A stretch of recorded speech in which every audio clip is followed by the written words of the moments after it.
ക്രിസ്തു മതത്തെ San Paul അഥവാ പൗലോസ് എപ്രകാരമാണോ അതിനെ ശിഥിലമാക്കിയത്, വികൃതമാക്കിയത്, ഈസാ അലൈഹി സ്വലാമിൻ്റെതല്ലാത്ത അധ്യാപനങ്ങളെ കൊണ്ട് ക്രിസ്തു മതത്തെ വികലമാക്കാൻ ശ്രമിച്ചതുപോലെയുള്ള പണിയാണ് അബ്ദുല്ലാഹി ഇബ്നു സബ മുസ്ലിം വേഷധാരിയായിക്കൊണ്ട് ഇസ്ലാമിക ലോകത്ത് കടന്നു പ്രവർത്തിച്ചത് എന്നതാണ്.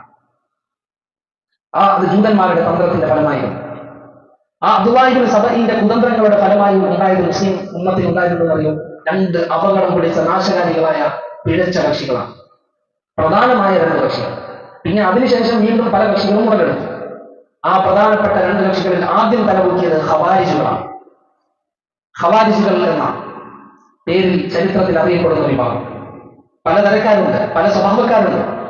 എന്നാൽ അവരിലെല്ലാം ജ്വലിച്ചു കാണുന്ന ചില പ്രത്യേകമായ തീവ്ര സ്വഭാവങ്ങൾ, പിഴച്ച വിശ്വാസങ്ങൾ, രക്തച്ചൊരിച്ചിലുകൾ, ഇതെല്ലാം അവരുടെ എല്ലാം തെളിഞ്ഞു നിൽക്കുന്ന പൊതുവായിട്ടുള്ള സ്വഭാവമാണ്.